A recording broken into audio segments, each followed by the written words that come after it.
I don't remember what we were talking about, but you promised me an intro. I did.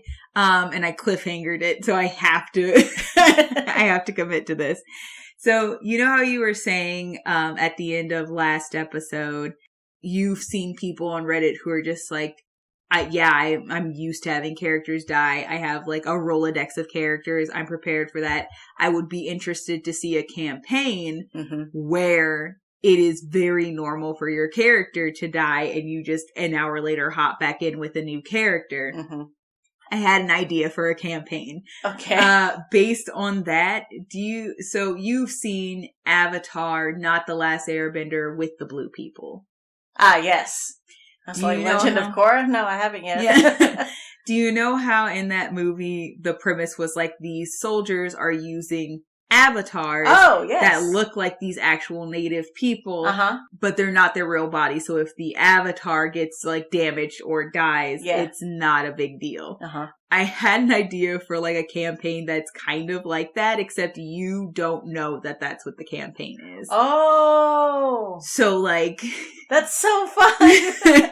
So basically it's more so like, so obviously you have to have a reason for this to happen. So like, let's say there's a country A has an issue with country B. They're competing for a certain thing. This would be very kind of espionage-y in this regard. So they have created the ability to take their own agents and literally shunt them into the bodies of people in country B. Oh. So you're, instead of taking over an empty avatar, you are taking over somebody's body forcibly. So you're implanted with all of their memories. So whatever the backstory of this character that you're using is, that is the memories of this person that you're now using the body of. It's so you can seamlessly integrate because you don't know that you're somebody different. Yeah. And then they basically have their own actual, like, actively aware agents also in this country, being the shopkeepers that give you tasks to do. And they're like, oh, I have a problem with like this particular thing or something. What you don't realize is they're actually giving you tasks saying like, quote unquote, bad people, but it's really to further this actual company / government. I see. Along with their plans, stealing information that they need or shutting down somebody who could be a threat or something like that. These are not bad people. They're being sold to you, the party, as bad people. And then your job is to go in. I love a twist. You go in and you're like, oh, we're doing good. We're helping our country. Yeah. And so, like, if characters will die, you don't realize literally real people are dying. Like, real people are being lost. Once they die, you're shunted back to your regular self and then implanted into a new body. And then you join up back with your group, with your faction or whatever. Your group. When you're out, you might from the DM get little like snippets that kind of hint at something weird is going on. But they're private. They're not set in front of the rest of the group. And then it's like, go make a new character. And you go make a new character and then you're just integrated into the party again. And then anytime somebody dies, it's the same thing that happens. The DM will have you roll to see if you remember bits and pieces. Yeah. And then if you do roll well enough, you might get like, you remember waking up, but not being yourself. And then the memory fades and you're like, that was a weird dream. And then you remember having a child. Yeah. Well, you know you don't have kids. Yeah. Something like that. Like something that indicates that the larger actual you. Yeah. But then, like, if you don't roll well enough, or if you don't whiz save to hold that memory going into this new body, it's gone. It's gone. Either you roll just shy and it's like, you dreamed you like had a whole family, but like, you know, you don't, like, you're not married, you don't have like a husband and children or anything like that, but you had a dream that you did, which was weird. Anyway, introduce yourself. This is a full campaign idea. Yeah, you're right. I love it though. And also, like, in the end, it makes sense why you as a player keep coming back to this party. Because, like, ultimately, it's all manufactured for you to always end up with this party. This is your actual alpha team, Bravo team, whatever. This is your group. You just don't realize this is your group. And then that's fun because it can go several different ways. Either you purposefully figure out a way without dying, or find a cleric who can bring the person back after you die and get shunted out of that body. Mm-hmm. So that you from the inside of this facility can take it down, or you, after finally breaking through and knowing what's going on, then from the inside of the country, work to take down these agents that were lying to these different groups of adventurers to get them to help take down the country. Mm-hmm. So it's very, you could take it a lot of different ways, or like, if you remember and you're on board with what they're doing, depending on how good or bad they actually are, you could just be like, oh, well, now we're like awake. I said awakened sleeper agents. We know what we're doing now. Just tell us what to do. Oh, that's fun. I was, when you said the resurrection part, it's like, what if you accidentally resurrect one of your team members and then suddenly you got to play 2 characters? Yeah, man. That would be really wild. Or they come back and it's like the old people that's originally their body. Mm-hmm. And then the party's like, don't you remember? Like, what? Why are you acting like this? It's like, I don't know you. That would be fun. Yeah, but that would also be an interesting way where it's like, okay, now you are not this person anymore. This is an NPC who might or might not, based on whatever happens in this interaction, start breaking the walls down for your actual party. Yeah, I could see a sly DM describing it so, like, ambiguously, of like, this is definitely what your character looked like, but I'm gonna describe it in a way of like, you're some dude. Yeah. I'm into it. Yeah. We keep inspiring ourselves to, like, be like, oh, I'm going to come back to this topic in a later episode. Mm-hmm. Now I'm thinking, hey, we should do an episode where we, like, instead of presenting characters, we present campaigns. Oh, that would be fun. Right? Yeah.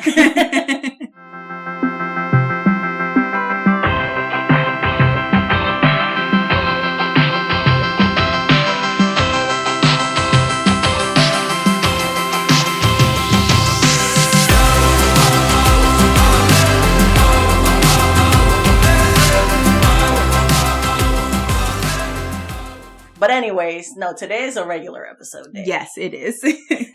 No wild magic. We have tame magic here today. We are skilled magic users. You start. Okay. Hold on. Let me think of a word. Go on. Oh, okay. It's like, you're just waiting. You're like, I'm still thinking. I can see in your brain that you're still thinking. I got one. Just because you've been doing this all month, I'm just going to take this one over. Regular episode means I am presenting you with a character, the crunchy details, like mechanically how they work, and then also the physical description of the character. And then you are going to end up drawing this character on Thursdays on our YouTube. And also on Thursdays on our Instagram, we also present the speed draw of this character with the full image. Check them out. On YouTube, you also get to hear me react to this character for the first time. If she remembers to talk. When I remember to talk. And then on Instagram, it's just the speed draw and the image. Truly, it's a better time if you listen to us react to it. Don't you want more of this mess in your ears? I feel like you do. You keep coming back, I'm just saying. But yeah, so today, I gotta think of something that meshes well with this one. This one's an interesting one. You are ready. I'm ready. I know, I wasn't ready. Because I was like, I should explain the thing that we've been trying to explain. And then I forgot to also think of a word at the same time. I think we've gone a full 2 months of like, we've forgotten to tell the people why we're here. Yep. We're great at this. Okay, so I don't think I can go alliteration on theme here because I've done a couple. That's fine. I had a couple that were really good alliteration, but I did regal already. I also already did romantic. So it is what it is. I am your goddess Oreo. Oh my. Well, your goddess of rogues Oreo. You are truly indulging in this fine April month. I am your humble dolphin druid. I figured There's so many animals. I should just run through all of them. I am Circle of the Moon. It only tracks. But anyways, this is Rogue and Druid Podcast. Welcome to the party. Come on in. We have cookies. That's solidly overly indulgent. Because this character is based off of a goddess, one of my favorite goddesses. Mm-hmm. But technically, as far as D&D terms, obviously she's not actually a goddess. So that was a little overindulgent. But I am actually saying goddess felt indulgent because I'm also giving you an Eladrin today. Yeah. We're doing 4 seasons. I can't believe you would do this to me. No, it's fine. I have a game plan. I'm glad. That's also why I saved this for the end of the month. This one actually should be coming out right around my birthday. So this is the most indulgent that I am being. So without further ado, I am giving you Persephone. Oh, that goddess. Yes. Right. And then obviously I gave her a last name because this is a character.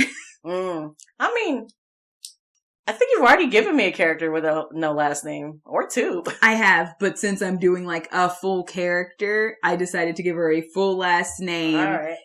Even though I was like, well, technically, like, gods and goddesses just don't need last names. They just are. But I was like, well, I'm turning her into a character, so I'll give her a last name. So I named her Persephone Nightmeadow. Oh, fun.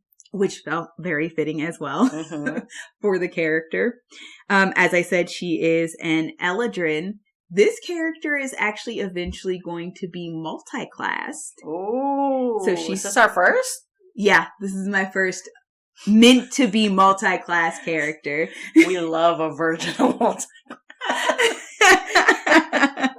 I'm upset with myself. I'm sorry.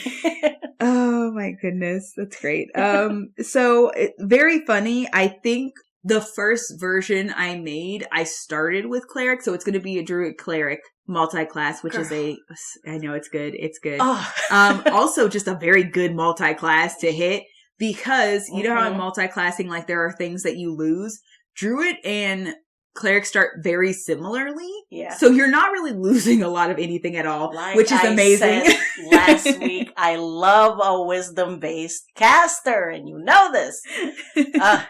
I'm indulging now. Yeah. Thank you. Listen, I was giving you 4 seasons of a character. I also wanted to make sure that I would make you a little happy with this one too. So I know you haven't played Hades, but like I have half of mine to just like copy and paste the art. and be like, I forgot to hit record. Here's the final product. I truly wouldn't have known the difference is the thing.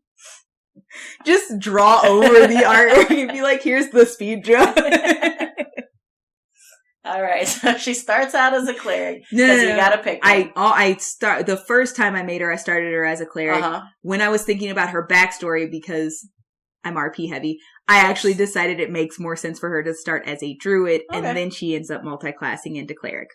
So the way I have the multi-class will eventually actually be like a full, like, I think it's like a 6 druid, 14 cleric.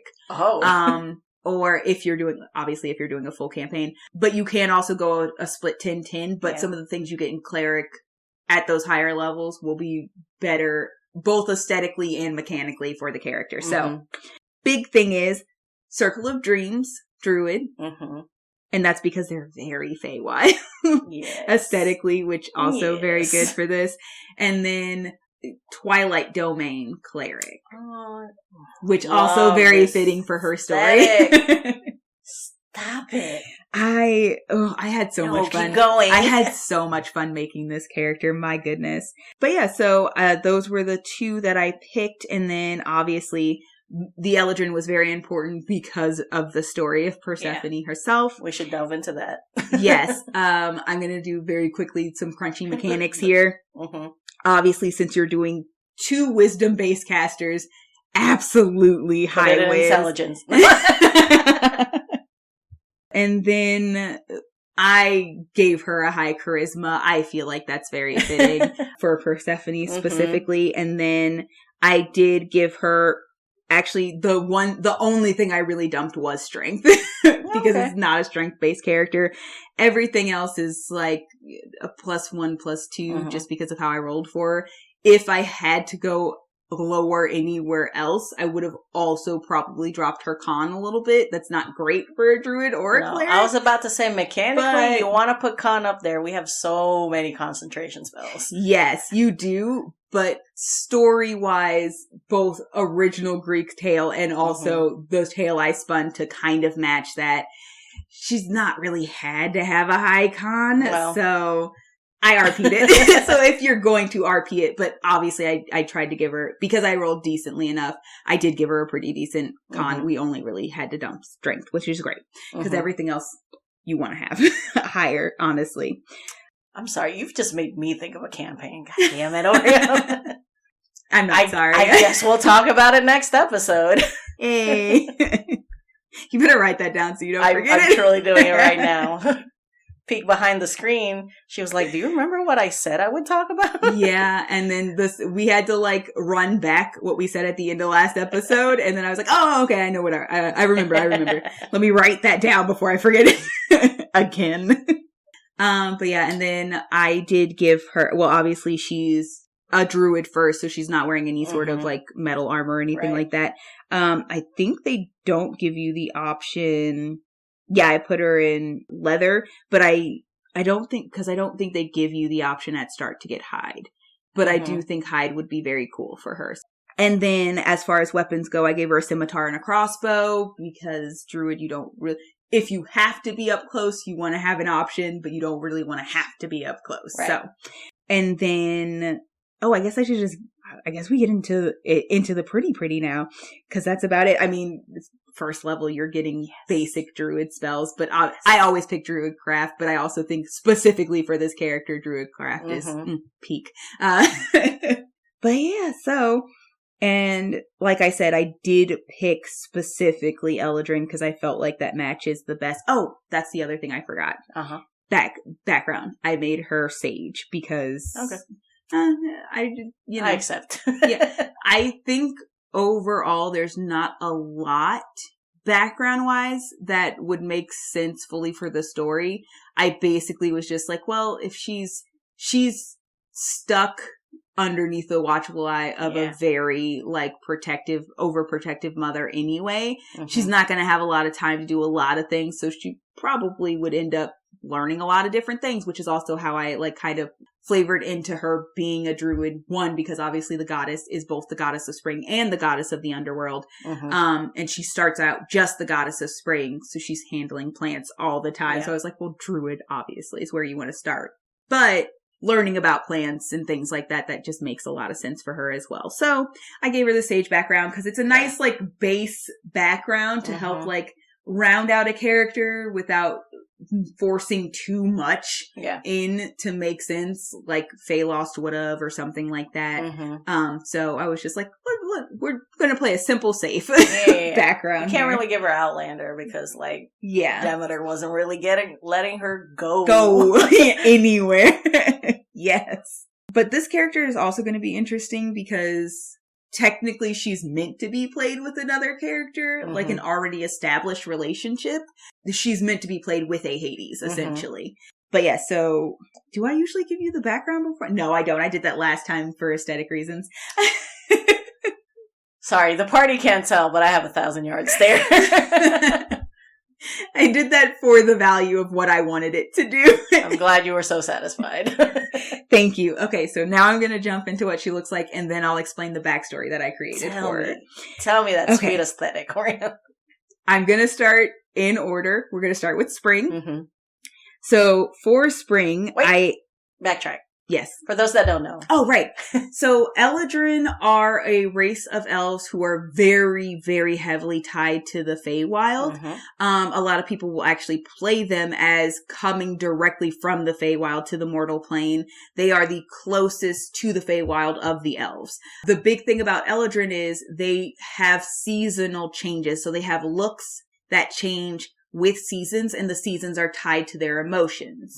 You can play this different ways. Mechanically, you don't fully switch season until you've finished a long rest, but both RP wise and like visually, because I have played an Eladrin before. We talked about this a little bit. Yeah. I have played the character where if something is happening that is causing her to feel strongly enough a certain emotion, which would then be technically tied to this specific season, I will have her features start to change as she's going through the situation. And then by the time she finishes her trance, essentially, her long rest trance, she is fully swapped into that season, whatever it is. So if because that character also started out in spring when she was kind of feeling down and upset about a situation. Her hair coloration was paling. She was moving from these bright pinks and greens and like very vibrant spring colors into like a more like her green skin was becoming almost looking like very pale and almost slightly bluish as we went through the day, that kind of thing. I find Eladrin very fun. You don't say. I absolutely love describing and physically representing like these things with Eladrin. It is very, very, very fun for me. I love a good physical description, a good aesthetic. So, and Eladrin are just right for that. But yeah, so she will have 3 different specific looks that match the different seasons. 4 different looks. I wasn't counting spring because that was her base, but solidly she also has a look for spring. Okay. I was like, the others. I was like, what fantasy D&D calendar are you working with? There's only 3 seasons. No, I was just going based off of Florida. There's only 3 seasons. There's the hot season, there's the rainy season, and there's the we were cold for 10 seconds season. And then our flash of winter. But yeah, so 4 seasons, 4 specific looks based on each of those seasons. And as we go through, I'll also talk about what those seasons are supposed to represent, just for everybody who doesn't know or hasn't experienced an Eladrin before. So we're going to start with spring, which for Persephone is her base season, which once again, going into the actual story, if you know the Greek mythology, that makes the most sense. Spring is very much a happy, exactly what you would kind of expect, actually. A very like happy, joyful season. Blooming. Yes, it's blooming, it's new life, it's excitement. That's what you're getting with an Eladrin who is in the season of spring. So you're going to get a very happy person in this situation. For her specifically, hair length, I gave her medium length, very tight curls. And then they are ombre. Oh my God, Oreo. Yeah. Yeah. No, you're fine. You're fine. Blue at the roots, like a light blue at the roots, and then lilac in the middle and peach at the ends. I based all of her hair off of different plants, by the way. I will send you references. I will a 3-toned ombre at that? Yes. It's based off of a flower. I'm so sure. It was very cute. You're going to have to send me a vision board. Oh, no, I got you. It's fine. I understand. And then I also gave her like a flower crown essentially growing from her hair. Flower crown. Got you.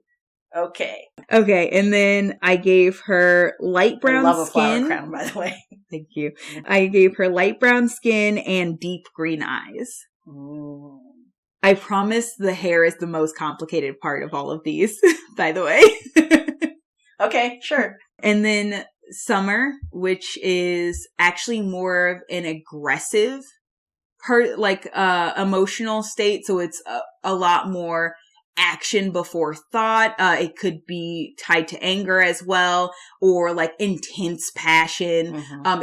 It's a lot more of an aggressive state. It's less soft than spring. Even if it's a happy feeling that you're getting, it's more aggressive than what you're getting in spring. But you can go honestly either way, as long as the emotion is just more powerful, stronger, a bit more in your face. So for her summer, I gave her longer, loose curls. and she pulls it into a ponytail. Love that. Because we don't have time for it now. And then the hair is yellow at the roots and end, and then it's pomegranate red in the middle. Pomegranate red, huh? Mm-hmm. You say. Mm-hmm. So I will tell you flat out, the color for her hair for summer specifically was in fact just the flower of a pomegranate tree. Oh, that's fun. Yeah, so it's like, it's got this almost white yellow like edges, and then in the very center it also is, and then it has like a red chunk right in the middle. So it literally mimics that flower specifically. Mm-hmm. I also gave her like animal horns, like deer horns, to replace the flower crown, but they're covered in vines. Yo, okay. Are you gonna do for aesthetics for her? I'm gonna have to. I think so. I don't think you have a choice. Because I was thinking about it, and I was like, I could do a large aesthetic, but I would have to do literally like 4 rows of 4 at least to show off these different visual representations. So it's gonna be a lot. She's gonna be a lot for both of us. And then I gave her like a brighter, more vibrant, like a not neon, but brighter green than like the slightly darker, newer green. In the eyes. In the eyes. And then I gave her dark brown skin to mimic like a tan, essentially. That makes sense. Have you listened to Hades now? I've heard bits and pieces of it, but I hear it's really, really good. Yeah, I know. I really need to listen to it. I keep forgetting that it exists. So like I'll get into something else and then somebody will mention it. And I'm like, dang it, that was the one I needed to listen to. And then Autumn is actually not, so I think a lot of people would expect Autumn would be heading into like a more like relaxed, subdued, like maybe somberness, because winter comes after. But Autumn is actually about like bountiful. Like it is a feeling of giving and plenty. It's actually a little hedonistic in a mentality and in emotion. I'm sorry. It's indulgent. I'm like, Oreo has put so much thought and effort into this. I'm like, all I'm picturing is like, oh, she gets bigger breasts when she's up. I actually love that. That's hilarious. I said bounty, so. So fertility is a bounty. It's true. But yeah, I kind of do love the idea that like her body shape also changes a little bit from season to season. Right. So like spring is kind of, because that's her base, it's her base body shape. So like it's basic, curvy, normal, like there's not much going on there. It's not like super thin or super thick or anything like that. Summer, it's a lot more muscle tone because of that. And then like autumn is like, she's thick. She got thick. We are feasting. You asked for cake. I don't know what you want from me.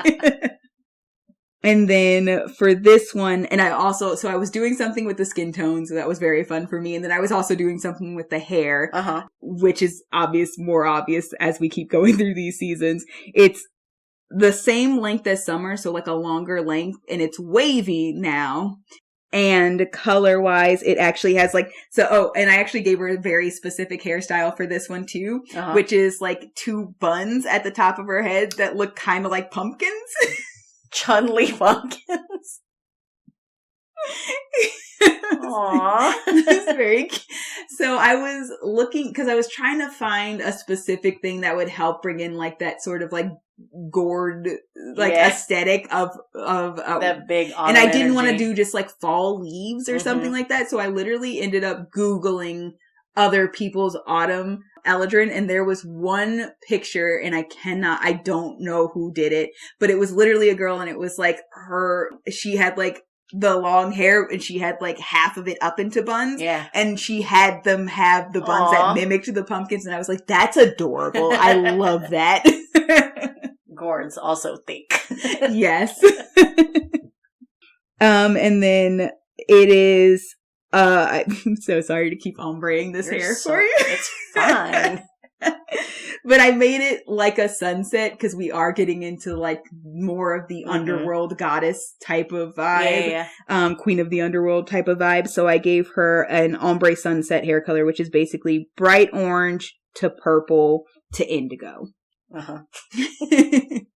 This is really hitting that Twilight Cleric, though. Yeah. And I had way too much fun with this, honestly. Because Eladrin are where I just, like, don't hold back aesthetically. Because you're allowed, because they're begging for it. Yes, like, they're like, you're allowed to have 4 distinct looks for 4 distinct seasons. And it's like, why would you not just go all out on this? Mm-hmm. Like, most of these characters, it's like, no, you one and done, so make it something you want to keep all the time. Yeah. This is like, flavor that bitch. Throw some spice on her. Mm-hmm. This might be, we could talk more about this later, but, like, wouldn't it be such a cool mechanic if you could, like, how Eladrins can change, if you can change between what type of Genasi you are? Yes. Yeah, it would. It would be really great. I would allow it. Oh man, I wouldn't think twice about it. That would be so good. Once again, I absolutely buck wild, but I do think also River is probably my most tame Genasi character, because I did go more buck wild the more I was like, oh, like, I can go further. I'm allowed to go further. Because also, once again, I was like, well, I'm not drawing these characters. So I was like, I don't do art and nobody else is drawing these characters. So I can just go ham. You deserve it. Happy birthday. Thank you. And then I gave her indigo eyes as well. And then I took her back to that base brown skin. Okay. So it's the same as spring? Mm-hmm. Okay. And then winter is honestly exactly what you expect winter to be for most people. It is sadness, somber. It is cold, which is also kind of sad. Like, you had to give emotion. You had to give a season to the emotion of, like, sadness and, like, a more, like, melancholy feel. But it does kind of suck that it's winter, because I like the coziness of winter. I love honestly. winter because, like, you're striving to be warm and to be cozy, so you surround yourself with your loved ones. Yeah, and like nice cozy things like big sweaters and like and tea and cocoa, and I like warm beverages. Like, but yeah, unfortunately, it does truly lend to like just that more melancholy vibe. Mm-hmm. So here we are. And then for winter, I gave her straight hair. And it just, once again, this is based off a flower. It's just black to pink. So it's mostly black, and then at the tips, it's pink. But like a soft, pale pink. I think, specifically a dinner plate, dinner plate hibiscus, I think it is. Oh. There are different colors of them, but this one specifically fit that aesthetic very well. Mm-hmm. Because I do also like the idea that it was like, I mean, yeah, but she's still also at her core who she is. Yeah. So we're always going to put a little bit of color in this. Mm-hmm. And then I gave her this almost ice crystalline formation, like I did the flower crown, but now it looks like ice instead of a flower crown. And then, and it's like, it's not a full around her head. It's just like almost like that tiara aesthetic. So it stops midway. Gotcha. I gave her maroon eyes and pale tan skin. Like the 5? I'm sorry. I gave her maroon 5 eyes. I'm sorry. Sometimes I'm like, hey, go chase that joke. And I'm like, no, Shao, do not. For the sake of the party and Oreo, don't say the joke. Keep going. So I've tamed myself. Oh, man. Why did I just write pals? What's the last thing you just said? Pale tan skin. Pale. Pals. Also, she just makes a lot of friends in the winter. Yeah, she's really sad, but that's when she gets most of her friends. I don't know, man. But yeah, so aesthetically, I went ham. Yeah. What's the body type? So her base body type, because I was like, I'm not writing down body types for all of these. No, we've gone through. What's the body type for winter? Oh, very thin. Okay. Very thin. Yeah. How will she survive the winter with that? I know. Oh, it's supposed to be sad. But she was so thick. Just I know, that's why it's worse. Like, I saw at least 2 C's. What happened? I just think. I did make her like average height for a female, so she's like 5'4". Yeah. And then she is kind of obviously as a cleric, I did also want to, but also as a druid, I felt like this was kind of important. I did specifically give her actually 2 different gods, a part of the specifically elven pantheon, which is Sahanin Moonbow, and then also Hanali Sinanil. Silnil. I always add an extra in. Sinanil. That sounds like a medicine, honestly. And they're just, well, you know about Sahanin because we've addressed her. I personally. Yeah. And then, she's like the night goddess. She literally, her symbol is literally like a crescent moon shaped bow. She's just so chill on it. Just like a very chill goddess. She's just relaxed. We like her. And then I'm trying to remember now why I picked the second goddess that I picked. I know I had a reason for it. So you're going to have to give me a minute. I think we do have to address next the actual Persephone lore. Absolutely. Which is just like, also, if you couldn't tell from our first episode this month, I am a huge Greek mythology buff. Love that shit. Yes. Oh, maybe it was because she was nature. I mean, that's right. Oh, no. She's literally the winsome rose. She's the goddess of love, beauty, art, and enchantment. And then Sahanin is the moonlit mystery. She's the goddess of life's mysteries, including mysticism, prophecy, death, and dreams. Oh. So those 2 kind of covered the 2 different aspects of her lore. Those last 3 words are already like Persephone. Exactly. So I picked both of those because I was like, oh, those solidly cover the 2 different aspects of her life story. But yes, so I keep mentioning that aesthetically this works very well for the character because of the original lore. Yeah. So, as I mentioned, Persephone in Greek mythology is both the goddess of spring and the goddess of the underworld.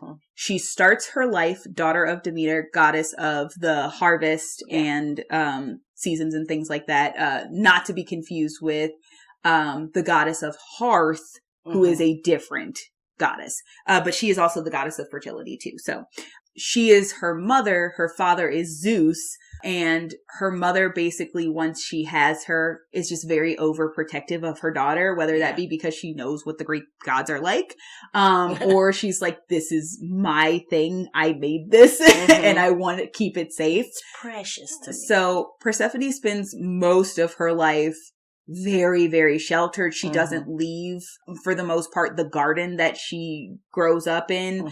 She doesn't have a lot of experience with anybody outside of whoever her mother lets her see. So like her father and also a couple of the other goddesses. So like Artemis, who seems safe. And then like nymphs, a lot of nymphs, because her mother also has a lot of nymphs at her disposal. Yeah. So she spends most of her life in that kind of very secluded, sequestered type of lifestyle. It's very interesting because over the years, you'll see different versions of this story emerge. Early on, this is my favorite version of this story, by the way. Early on, the story of Persephone was she had wandered farther than she normally is allowed to wander because she was getting restless. And she finds a flower whose roots are so deep they reach the underworld. Yeah. She yanks on the flower. Like, she is petulant. She's like, you are gonna come out. What are you doing? She yanks the flower so high up that she literally opens a hole to the underworld. And then she's like, that's new, and jumps the fuck in. Like, just full dives in. She's like, finally, something different. She is found by Hades, just wandering around exploring the underworld. And he's like, hey, what's up? What's going on? And she's like, I don't know. It's cool down here. I'm kind of just looking around. And he's like, you don't really belong here, my dude. I should get you back to your mom. And she's like, no, I don't really want to. I'm having a good time. And he's like, hey, I don't know what to do with that, but I feel like she'll be upset. And she's like, I don't care. Like, she's like, I like it here. I'm going to stay for a while. And he's like, all right, well, I got work to do. So I just don't mess anything up. And so she just fucking walks all over him. And he's just like, I guess you just stay here now. I don't. and then like when Demeter figures out she's missing and she sees the hole to the underworld, then she's like, oh my God, your stupid brother stole my kid. And he's like, I made no choices here. Like I was working. And then somebody was like, hey, yo, you know, there's like a flowery bitch running around. And then she's like, well, I don't want to have to go back. And so they're like, listen, it's a problem now. And your mom's pissed and the world is not making plants anymore. And basically she negotiates for her place in the other. She's like, okay, well, I'm tired of this bullshit. Like the world will be fine. But like, I like it down there too. It's different and I'm bored. So I'm going to spend time down there too. What do you want? Zeus is basically just like, listen, you gotta visit your mom sometimes. You just gotta visit your mom. You can't stay there forever. And it's basically just Persephone fucking walking all over these top tier gods being like, no. But the people. It's an endless winter. Percy, we need you back. And Zeus is just like, I understand. You can absolutely hang in the underworld too, but like you have to visit your mother. We need to be able to like get crops and shit. And she's like, whatever. So like she agrees because he's like, I don't want to have to like force you to not go back. You gotta see your mom at least because she's freaking the fuck out and I don't know what to do about this. So over time, like, she just endears herself to Hades and they end up falling in love and, like, getting married. She becomes the queen of the underworld as well. But it's, like, it's entirely her facilitating everything that's going on.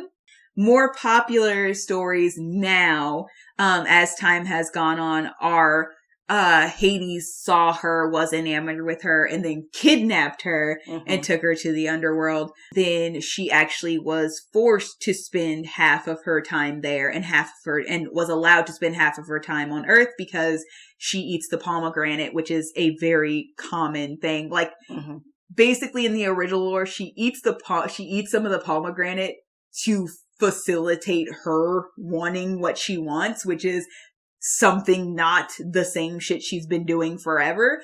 And basically this is like, I mean, technically, like, I don't, like, these are the rules of the underworld, so we're gonna have to figure this out. In the more later versions, it's she eats the pomegranate even though she's like refusing to eat and drink and she's mad and she doesn't want to deal with him.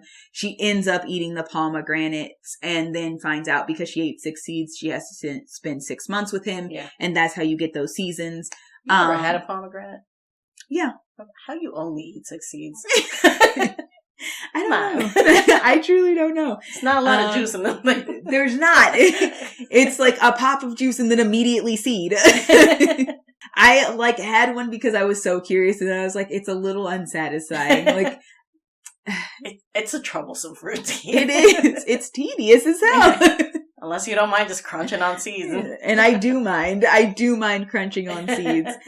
But the pomegranate has become such an iconic part of that story and that mythology that, one, I absolutely had to include that in her physical appearance. But yeah, so it's just it's very interesting because a lot of Greek mythology, you have seen like these stories start to evolve and change as the years go on, but it's very funny to see like the older versions that got dug up and stuff like that. And like I said, that older version is my favorite. I just love this girl being like, I'm done with this bullshit. Let's also be a little preemptive here, as in, don't at us.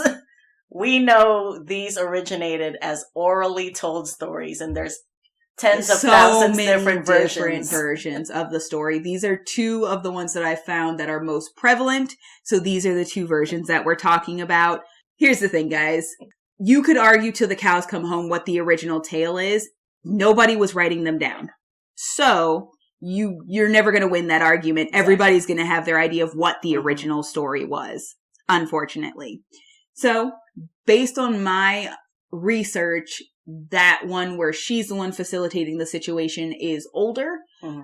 And then as things sort of started to turn a little bit with time, the secondary version where she was this innocent who was essentially brutalized into the situation was the tale that became most prevalent. But there is also a reason why so many people still love this story as a love story, the story of Hades and Persephone.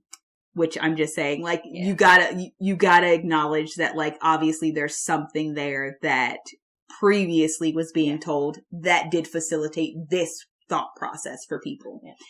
These stories have been around for so long. They've been looked at through so many lenses and like, you know. What did this really mean? Yeah. How did this change? Other things gave it different context, like all of these kinds of things. And the version where like Hades kidnaps her against her will, that's like through a certain lens where like, you know, more patriarchal, whatever. So anyways, don't add us. But also, like I was saying, I love Greek mythology. This is one of my favorite ones because I love the ones that explain why a thing exists. Yeah, like seasons. And this one is so prevalent for the reason for the season. Yeah. I absolutely love it. I love this one for two reasons. One, I do love this love story of these two very different types of people coming together. I love the energy of like this almost like sheltered and kept down little girl becoming a fucking queen and ruling like a bad bitch. And then I do also love a good story that's like, this is why we have this thing. So like it hits on so many levels for me. A classic, which is why it's just one of the greats. Yep. So with all that in mind, with original tales out of the way, obviously, as I mentioned, this was supposed to be played with a secondary person. You go in together with an established relationship because obviously the story of Hades and Persephone is Hades and Persephone. So this is something that would be very fun to play with somebody else as essentially your Hades. Or vice versa, you know? Hey. Flip it. Are we ever going to dig into Hades at one point? I didn't create him. So fun fact, originally, because we've talked about different ways to do relationships and things like that. I've never done a relationship in D&D that was already established. So I was talking to hubby DM and originally we were going to at some point play Hades and Persephone together. Yeah. He never created Hades. So my Persephone is alone. Out. Okay. But no, like that's the truth of the story is we were going to create them together. He said he was having trouble creating Hades, so Hades never got created. I have considered it, but because it was meant to be like you and another person playing these characters, it felt weird to create and somebody both their character of them and then be like, this is who you're playing. Yeah. Could I? Probably. But I didn't want to force a specific build of a character on somebody.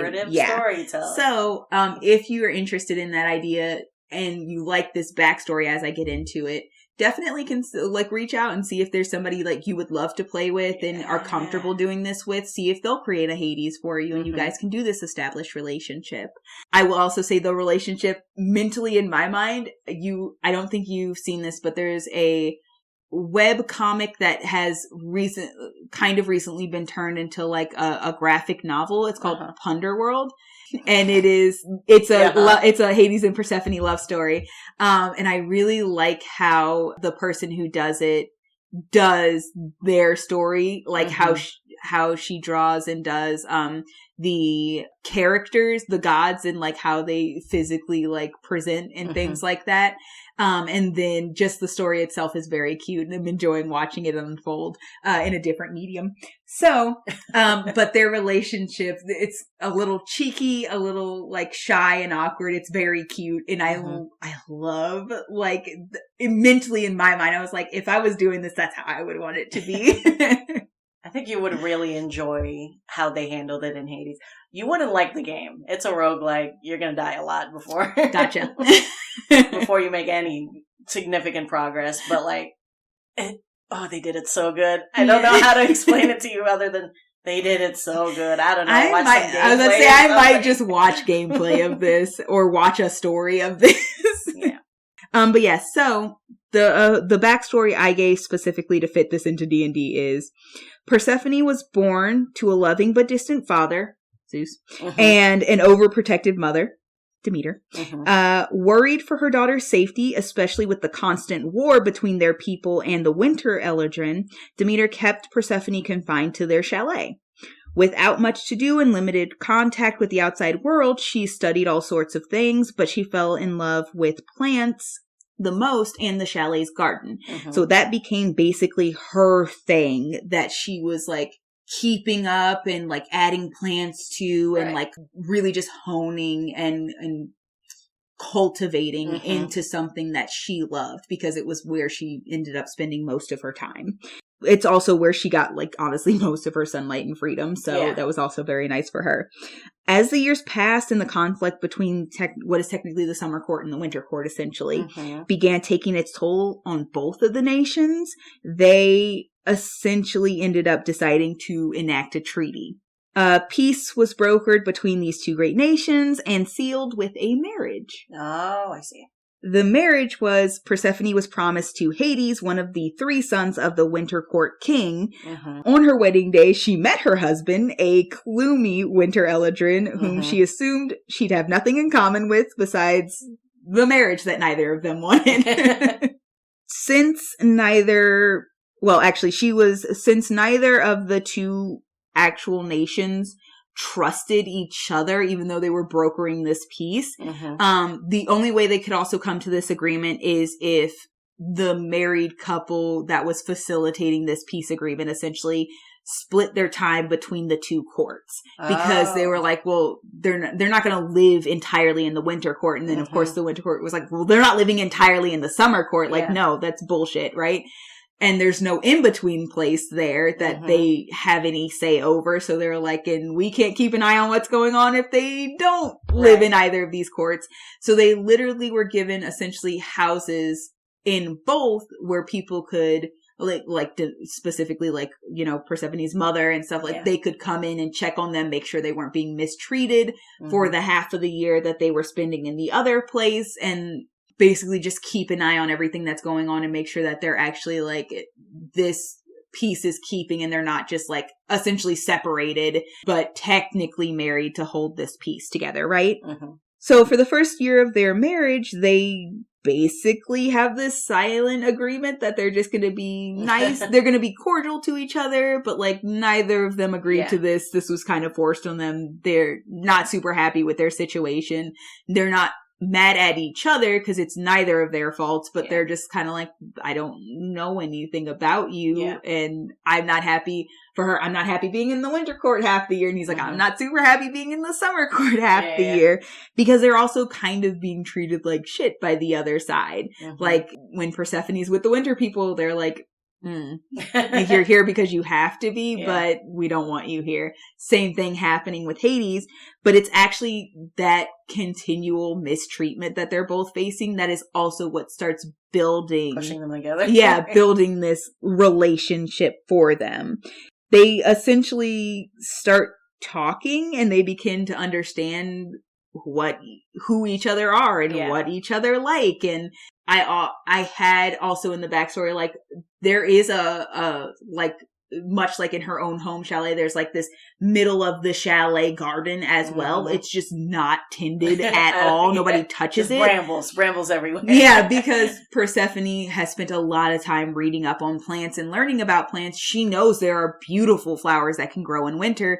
She spends her time there building up this garden, and it's one of the first things that endears Hades to her, because he's like, I never knew winter could be so beautiful, basically. And she's just like, she's so excited to share, like, oh, these plants and what they do, and these only grow in winter, and isn't that amazing? Like, she just like it lights up, which is very interesting because like he's not ever really not in winter, but like when she's home in the summer court, Persephone is much more in her spring state.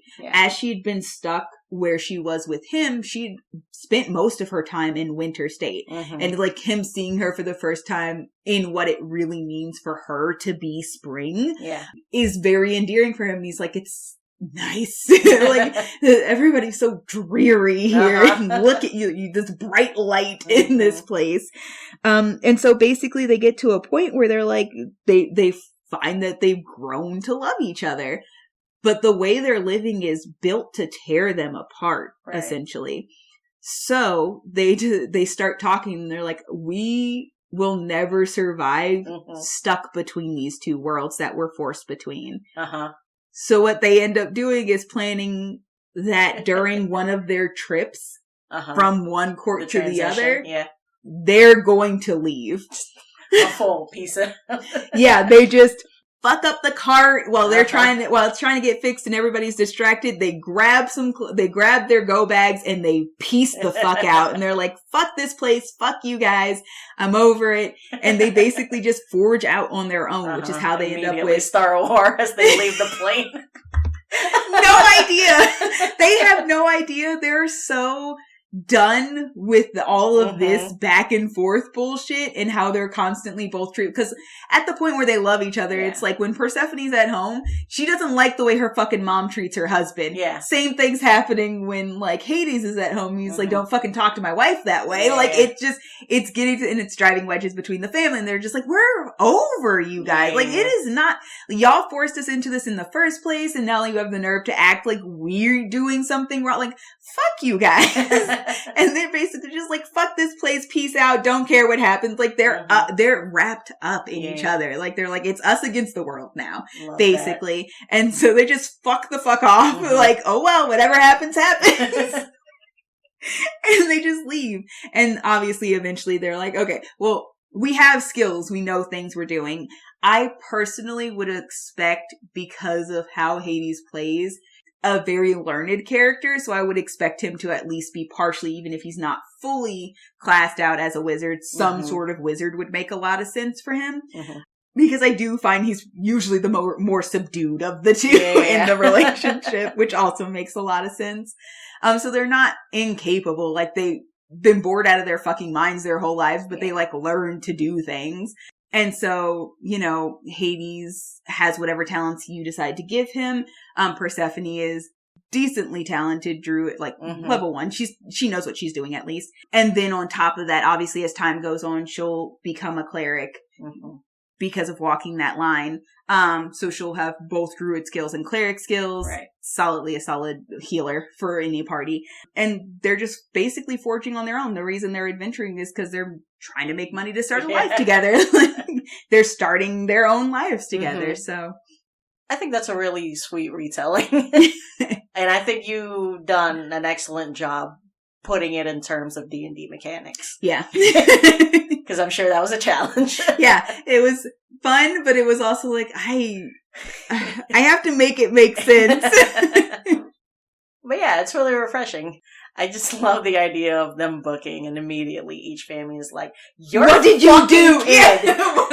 What did your child do? My child? What did your child do? It just starts everything all over. Like immediately ramps it up. I also love this because it obviously leaves the door open for like somebody is going to come looking for them. Absolutely. Whether they have tricked it into looking like some sort of ambush happened, somebody is going to be looking for them. Hades' father is definitely going to be looking. Demeter's absolutely going to be looking for Persephone.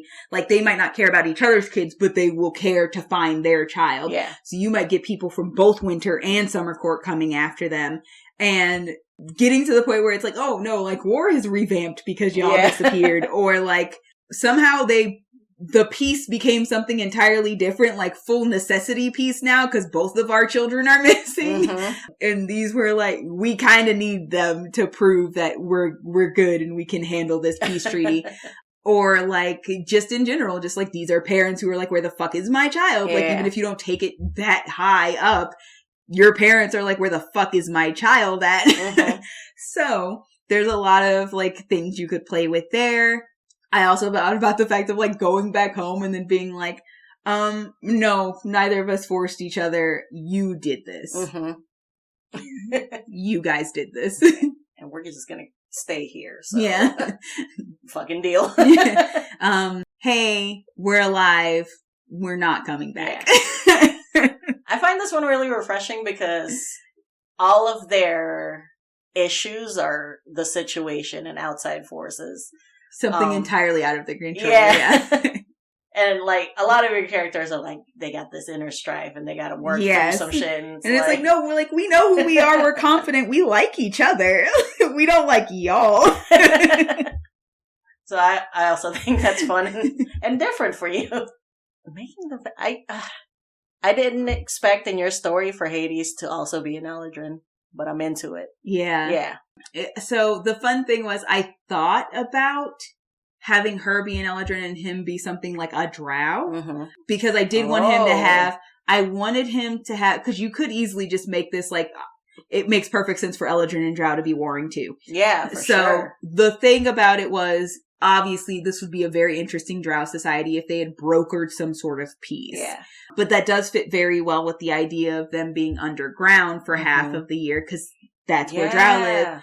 I wanted to give him the opportunity in being an Eladrin to be either, because you can do this with a drow too, but either very, very pale or very dark and brooding. So I wanted to give the option of an aesthetic that's like, this is a very pale man with like black hair, or like this is a very dark man with white hair, like, and just still fit whatever feels right for that Hades aesthetic. Yeah. Or like, I just wanted his color, as long as his color palette is like very like black, white, and gray, just like a big gray scale, which, because the big thing aesthetically is having them be so physically, like their personalities are already quite different, but seeing that physically portrayed in them is just nice. I just enjoy that immensely. I thought the big thing for me was like, it would be very interesting, but you would absolutely have to have your DM help you build on that to make him a drow, to like explain away why it would, because the big thing is Hades is the one, and Hades is a male. So as a drow, usually not that important. But, you know, that is up to the DM's discretion. Yeah. They could just be like, well, in this world, the drow are less matriarchal than usual. Yes. So it's open for that. I made him an Eladrin because it doesn't require the DM to be like, I accept this premise. Yeah. It's just like, yeah, okay. Or, you know, fuck all that noise. They could be 2 women, 2 men, whatever. Exactly. So if you're changing up how this relationship works, it's a lot easier, honestly, to make a lesbian relationship with a female drow Hades and then the female Persephone. You could also just gender bend the roles as well. Yeah. Obviously, because I more equate to Persephone. That's the character I wanted to make and play. Yeah. But you could easily gender bend these roles and have Hades be the female and Persephone be the male character, which... And we're so familiar with... A la Raven and Beast Boy, an aesthetic I also love. But, like, you know that trope of, like, the overprotective mother with her little boy? Like, yes, you could absolutely play on that, it's too. It's right there for you. And I think the nice thing also about, like, elves is... As a race, they don't seem very fussed about the idea of sexuality. So it's also very easy to just be like, yeah, we forced our 2 daughters to get married. We forced our 2 sons to get married, like, and deal with this. Yeah, elves is like, why would you spend centuries not fucking what you want to fuck? Exactly. But yeah, so it's very easy for you to flip certain aspects of this. I think my favorite change would be if you wanted to go the drow route, having Hades be the female in this situation and having Persephone be either another female or the male in this situation, just because it's hard to like move around the structure of society of drow. Yeah. And that just makes it easier to like still fully play into that. Like, no, like we're fully taking to the underworld essentially, aesthetic going. But I also like the idea of like the summer and winter court, because it's like technically we're the same in the sense of like, in that regard, they're gods. But I'm the daylight god and you're the night god essentially, not really, you're underground, but like, you're the no sunshine god, basically, which I also think is very funny and very fun. And I do like the idea because I don't know how much of a conversation you have, but you could also very easily have the Winter Court be underground, which adds to that sort of cold, dreary level of it as well. Either way, there's a lot of ways to mix and match this. The one that I'm most set on, as far as race goes, is Persephone being the Eladrin, mainly in spring, just because it feels so fitting. Now, the only other thing I would want more than anything is to make sure that you make Hades also a very long-lived race, just because if not, that makes no sense. You could go like completely, what's the opposite of Persephone? This Eladrin. Oh, a dwarf. Yeah. It's dwarves and elves who have been at war this whole time. That's spicy. That's very funny because here's a big thing. There's this kind of like flip-flop argument of did Hades have a beard or not? So if you make him an elf, it's like, no, I don't know why they always give me a beard. If you make him a dwarf, it's like, yeah, big beard. Come on. Big beard. Oh, that's so fun. You did so good. Thank you.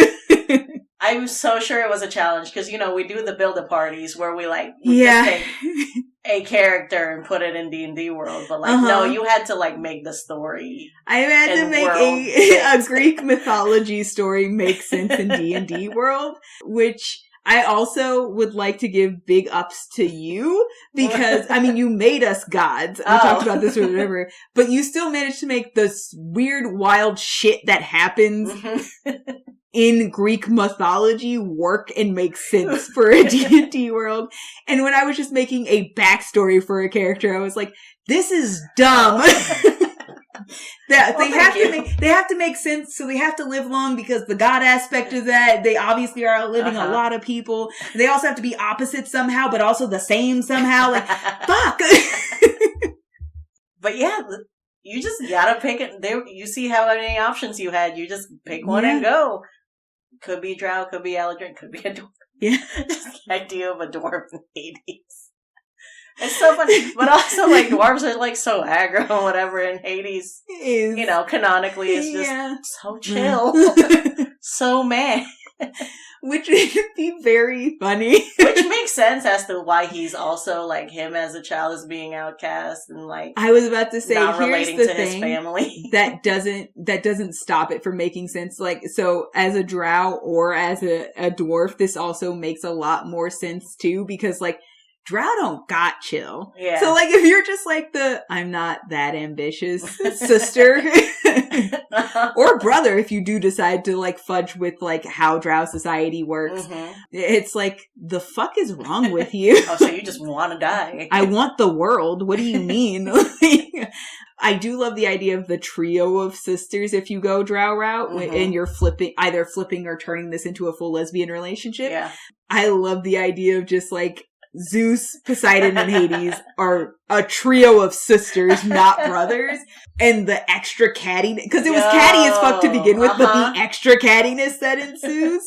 Hades was I'll just take whatever's left over. I will have Olympus, and I'll have I want the sky! I want the sea, you fool! It's Hades all right, sure. Chill. Y'all need to calm down. It's not that serious. He's y'all don't get it. This job is actually the most important, but fuck off then. Everybody ends up here. In the end, they all become my domain, don't they? He was just, and that's also why, in my mind, I was a wizard would work well, because I feel Hades, by and far more intelligent than either of his brothers. Sure. And you want to play something that hits that intelligence high. I love it. You did great. And then I do want to touch on the dwarf thing that you mentioned, because I also love the idea, because that also makes sense because dwarves are very much into metal and gold and luxury. Yeah. And, mining and stuff like that. So it's yeah, I could totally see Zeus and Poseidon as dwarf brothers who are just so aggro. Accumulate everything. So aggro, and Hades is just I managed my mining well, so now I'm actually the richest brother, but I'm also not really trying that hard. And they're you always fight for more. And he's just I'm just so modestly dressed. And I'm comfortable. They're like in fucking gold-plated armor, and he's in like comfy robes. I don't. Fine. Everything's fine. But yeah, so both of those ideas are very funny. The only thing that throws me off about that is, in my mind, dwarves are not very pale. Mm-hmm. And they're also like more stocky and rugged. Yeah. And Hades in my mind is not. Oh, you gotta see the one in the game. Yeah, no, I get it. I'm sure that makes perfect sense. But like Zeus and Poseidon are like the dude bro brothers. So sure. They're like pumped up. And it's like Hades is probably like lean fit. Mm-hmm. Like he puts in effort. He's smart. His muscles are functional, not for show. Also, I was still thinking about the game. I don't know if you've heard, but they've made everyone sexy in that game. I heard. Okay. I heard they went hard, and they didn't need to. Yeah, but they did that for us. I'm absolutely going to have to watch some gameplay of this. Hubby DM's brother has also played and also highly recommended it to him because it is not my type of game. But I would love to either watch someone play, but actually play. Yeah, like I would be like, I love this aesthetic. I love these characters. I love this story. I don't want to play it. I mean, you might though. Like the story is really what motivates you to keep pushing, though. Gotcha. Yeah. I feel like it would end up being like a Last of Us situation wherein I watched Hubby DM play that because I got invested in the story, but I had no desire to play it myself. Yeah, I panicked when something went wrong. I was emotionally invested in what was happening. I was hurt when they were hurt. Like, but also like I was like, I don't feel the need to play this myself. Yeah, I'll watch you play it. I will be with you through this journey, but I don't want to do it myself. Once again, great job. Thank you.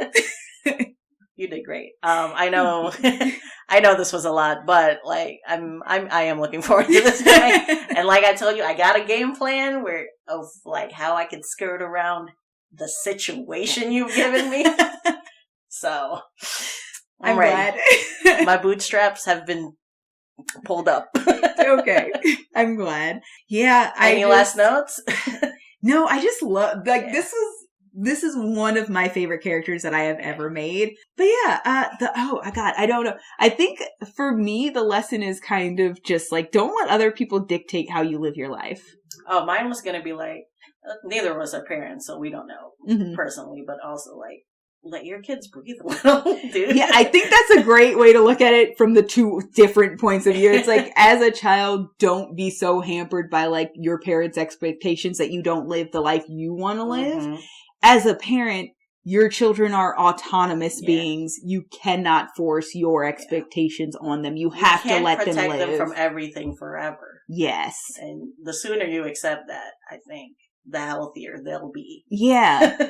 The big thing that I would love to be able to do as a parent when I get there is understand that I can't protect my kids from everything, but know that the important thing is being there when they fall, supporting them when things go wrong. That matters so much more than preventing the things from going wrong. Because I feel like the learning happens more when you let the thing go wrong, but also be there to help them learn how to get through it or comfort them if that's all that they need, right? Trust your kids. Yeah, they're stronger than you think. Oh, God. Little us's are feeling very cathartic right now.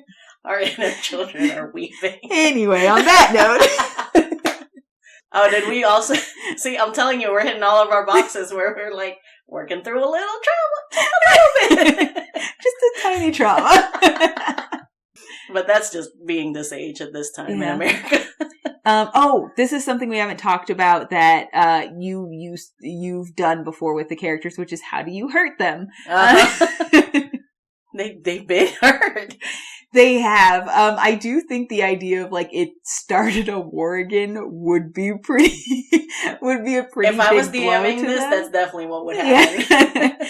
I do also think this is interesting because this goes back to the like killing characters thing. This is an intense thing to do because one, it's a PC that you would be killing first off, but this is an established relationship that you could possibly be splitting up if one of these characters is killed.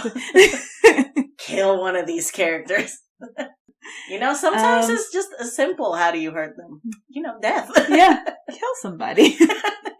But I do think, barring purposefully making the effort to kill somebody, taking a sibling, even if you didn't super get along with them, I personally have experience with that. It hurts. So,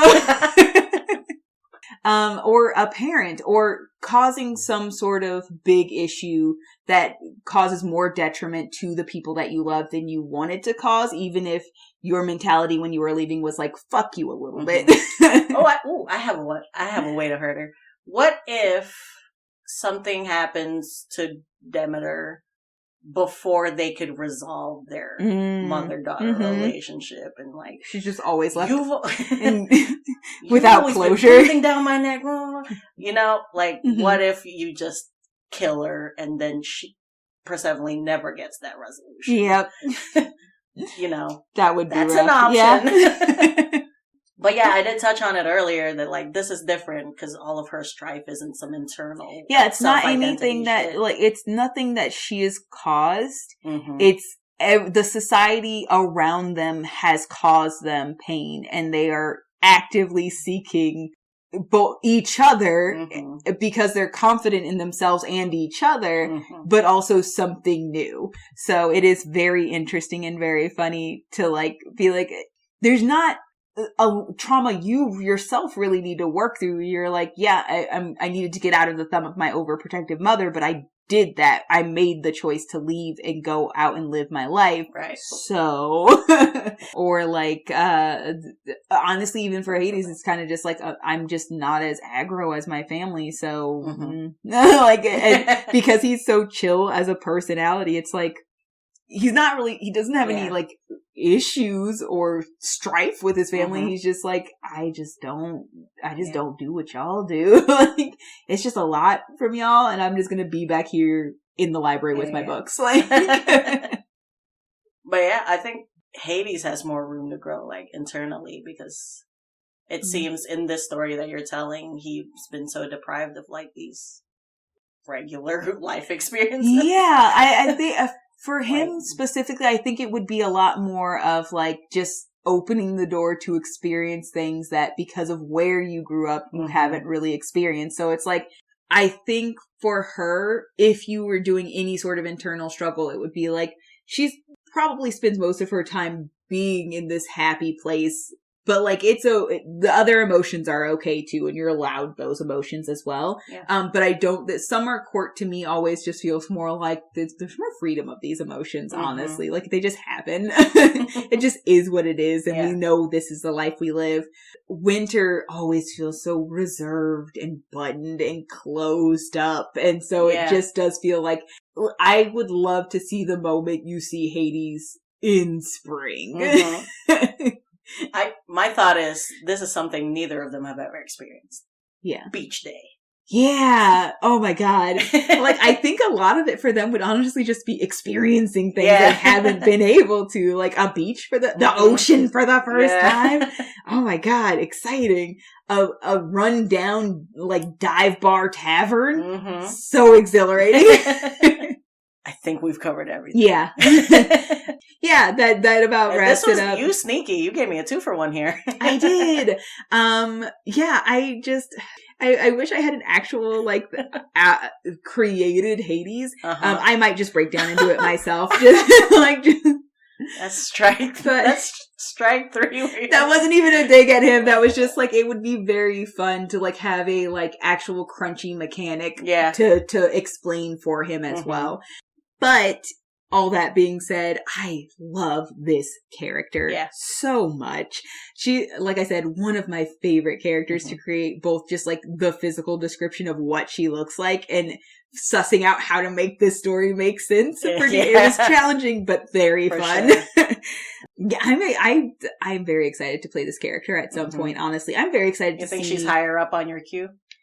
Yeah, I would absolutely love to be able to play her at some point. I think it would be a lot of fun. I don't know if you did this on purpose, but I think this episode's going to come out like near your anniversary. Oh, damn. Yeah. That. You're not wrong. I think it will. I think it might come out the day after my anniversary. Oh, that's fun. Oh, crap. Okay. Oh, yeah. Because it's going to be a Monday. Yeah. They're going to know when this episode drops. But yeah, so, yeah, I'm very excited about this character. I love her so much. I love this relationship so much too. And I'm very excited about the dynamics of creating that relationship.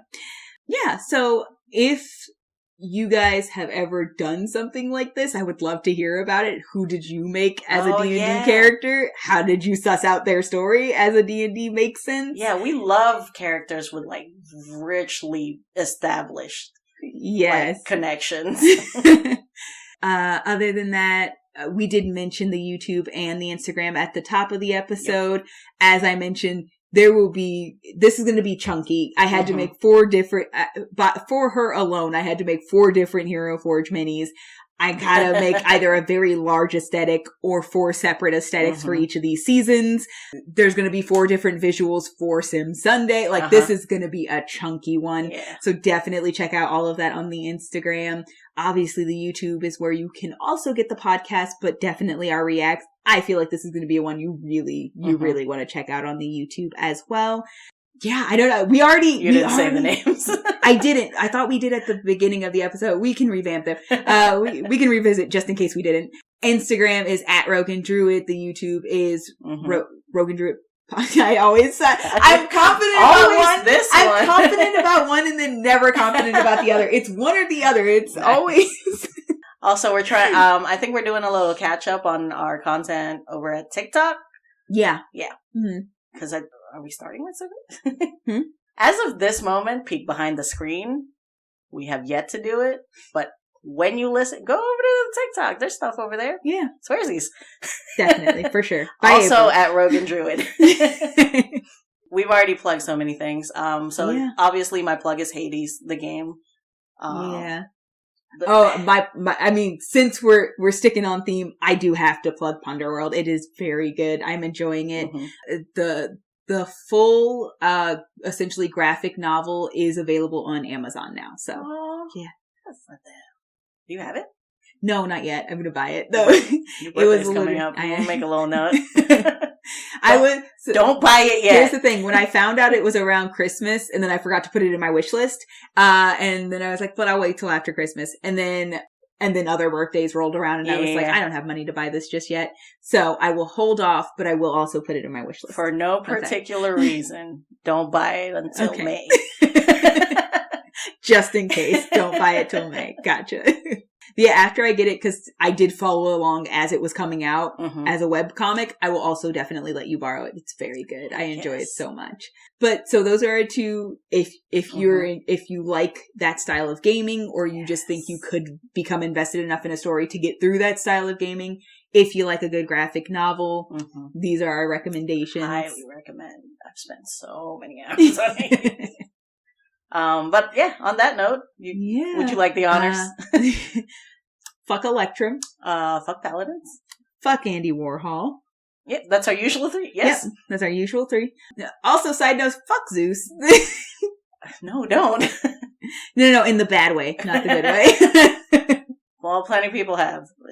Both ways, honestly. Make him stop. And he was the king of the gods? I mean. Questionable choices were made. If Hades wasn't so chill, I'm just saying. Dude, I'm saying, this is why in my campaign, I was like, well, I think the happy ending here is if Athena Zeus has to step down. You gotta take it away from him. How about we put the goddess of wisdom, maybe? Yeah, solid choice. Solid. I am ending this as your pomegranate red rogue, Oreo. Oh, no. That's my color. I am your boringly gray druid shadow. No, I am your Biden-wielding druid shadow. Solid. Bye, party. Bye, party.